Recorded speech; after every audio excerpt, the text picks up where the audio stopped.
মাননীয় সংসদ সদস্য মাওলানা দেলোয়ার হোসেন সাইদী সাহেবকে বক্তব্য রাখার জন্য অনুরোধ জানাচ্ছি। নাহমাদুহু ওয়া নুসাল্লি আলা রাসূলিহিল কারীম ওয়া আলা আলিহি ওয়া আসহাবিহি আজমাইন। আউযু বিল্লাহি মিনাশ শাইতানির রাজীম। বিসমিল্লাহির রহমানির রহিম। মাননীয় স্পিকার, আপনি এই মহান সংসদের স্পিকার হিসেবে নির্বাচিত হয় আমরা জাতীয় সংসদের পক্ষ থেকে আপনাকে অন্তরের অন্তঃস্থল থেকে মোবারকবাদ জানাচ্ছি। মাননীয় স্পিকার, আমি আজ এই সংসদে দাঁড়িয়ে ওই মহান আল্লাহ পাকের প্রশংসায় সেজদা অবনত হচ্ছি, যিনি 1 অক্টোবরের ব্যালট যুদ্ধের মাধ্যমে সুদীর্ঘ 5 বছরের দুঃশাসন, সীমাহীন দুর্নীতি, ইসলাম বিরোধী কর্মকাণ্ড, দেশব্যাপী ভয়াবহ সন্ত্রাসের মোকাবেলায় 4 দলীয় ঐক্য জোটের মহা বিজয় দান করেছেন এবং যার ফলশ্রুতিতে আজকে আমরা এই মহান সংসদে দাঁড়িয়ে কথা বলার সুযোগ লাভ করেছি। মাননীয় স্পিকার, আপনার মাধ্যমে আমি আমার অন্তরের অন্তঃস্থল থেকে দেশবাসীকে ধন্যবাদ জানাই।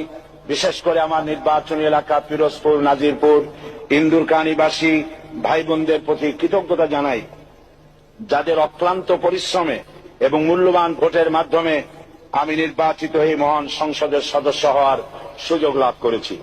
মাননীয় স্পিকার, বাংলাদেশের 13 কোটি মানুষকে যারা পরিচালনা করবেন আজকে তারাই এই মহান সংসদে বসে আছেন। আমি আপনার মাধ্যমে তাদের উদ্দেশ্যে কিছু কথা বলতে চাই। জবাবদিহিমূলক সরকার, কল্যাণমূলক সরকার ও সুস্থ প্রশাসন, এই বাক্যগুলি আমরা প্রায় শুনে থাকি। এই বাক্যগুলির অর্থ সরকার স্বৈরাচার নয়, বরং জনগণের কল্যাণে জনগণ নিকট দায়বদ্ধ সরকার, যা আব্রাহাম লিঙ্কনের ভাষায় by the people, for the people, of the people. বর্তমান পৃথিবীতে মূলত গণতান্ত্রিক দেশে এখন সরকারকে বিবেচনা করা হয়। এরূপ সরকারের জনগণের সার্বভৌম ক্ষমতার উৎস হিসাবে বিবেচনা করা হয়, অর্থাৎ সংখ্যাগরিষ্ঠ প্রতিনিধিদের প্রণীত আইনই হল আইন এবং নির্বাচিত হবার পর সরকার হয়ে পড়েন সমগ্র জনগণের, আর বিরোধী দল হয় ছায়া সরকার। মাননীয় স্পিকার, সরকারকে সঠিক পথে পরিচালনার জন্য বিরোধী দলকে অপরিহার্য বিবেচনা করা হয়। বর্তমান গণতান্ত্রিক চেতনা বেশি পুরনো নয়, মানুষ মূলত রাজতান্ত্রিক স্বৈর শাসনের সাথেই বেশি পরিচিত। বস্তুত বর্তমান পৃথিবীতে গণতান্ত্রিক শাসন ব্যবস্থায় জবাবদিহিমূলক, কল্যাণমূলক, স্বচ্ছ প্রশাসনের যে কথাবার্তা আমরা শুনতে পাই, এর প্রথম উপস্থাপক হলেন বিশ্বনবী হযরত মুহাম্মদ রাসূলুল্লাহ সাল্লাল্লাহু আলাইহি ওয়াসাল্লাম। বর্তমান গণতান্ত্রিক ব্যবস্থাপনার সাথে ইসলামের মূল পার্থক্য হল সার্বভৌমত্বের ধারণা নিয়ে। ইসলামের দৃষ্টিতে সার্বভৌমত্বের মালিক জনগণ নয়, মালিক হলেন আল্লাহ রাব্বুল আলামিন। কিন্তু সরকার গঠন ও পরিচালনা জনগণের ইচ্ছার ভিত্তিতে হতে হবে। জনগণের ইচ্ছার বিরুদ্ধে ক্ষমতায় থাকার অধিকার ইসলামের স্বীকৃত নয়। মাননীয় স্পিকার, সাধারণত লক্ষ্য করা যায় সরকার, সরকারি কর্মকর্তা ও কর্মচারী বৃন্দ জনগণের উপর নানাভাবে জুলুম, নির্যাতন বা শোষণ করে থাকে। জনগণের খাদেম না হয়ে তারা হয়ে পড়েন জনগণের প্রভু। তারা জনগণের সম্পদকে তসরুপ করে। এই অবস্থা থেকে মুক্ত করার জন্য রাসূল করিম সাল্লাল্লাহু আলাইহি ওয়াসাল্লাম সরকারি কর্মকর্তা ও কর্মচারীদের মধ্যে তীব্র দায়িত্ব অনুভূতি জাগ্রত করে তিনি বলেন, ঘুষ দাতা ও গৃহীতা উভয় জাহান্নামী। নবী করিম সাল্লাল্লাহু আলাইহি ওয়াসাল্লাম আরো বলেছেন, আমরা যদি কাউকে কোনো রাষ্ট্রীয় দায়িত্ব প্রদান করি তখন সেই ব্যক্তি তার ব্যক্তিগত কাজ যতটা নিষ্ঠা ও আন্তরিকতার সাথে পালন করে, রাষ্ট্রীয় দায়িত্ব যদি সেভাবে পালন না করে তবে কিয়ামতের দিন তাকে উল্টো করে জাহান্নামে নিক্ষেপ করা হবে।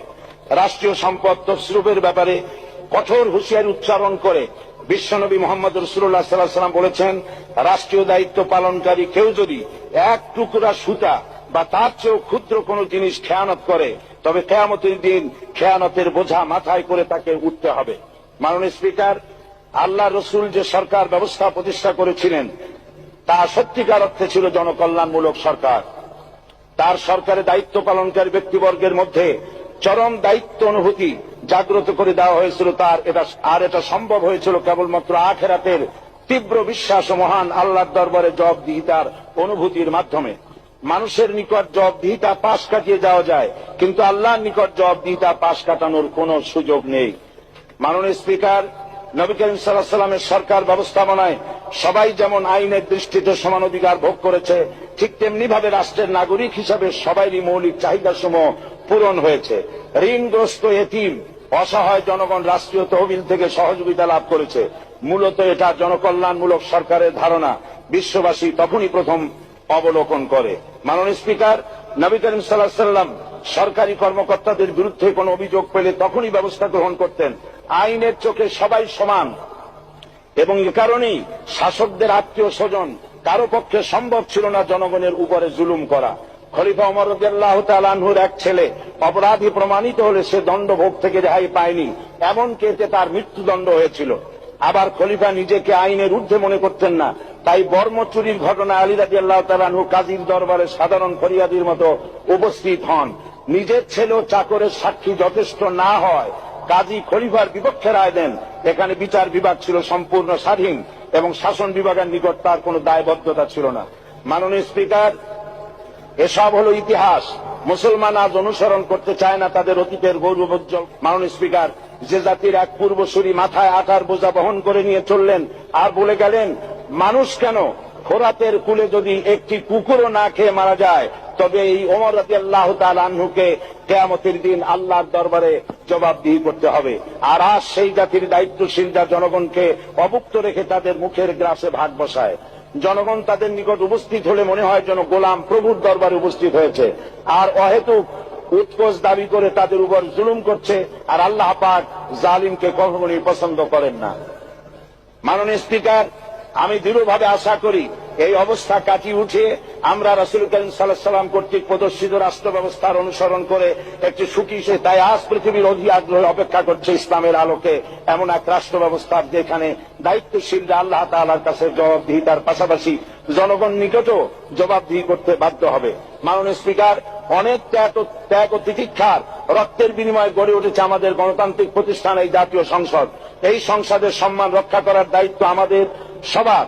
গণতান্ত্রিক চর্চা গণতন্ত্র প্রতিষ্ঠার স্বার্থে আমি আজ প্রধান বিরোধী দল আওয়ামী লীগকে সকল হিংসা বিদ্বেষ ও পরাজয়ের গ্লানি ভুলে গিয়ে সংসদে যোগদানের উদাত্ত আহ্বান জানাচ্ছি।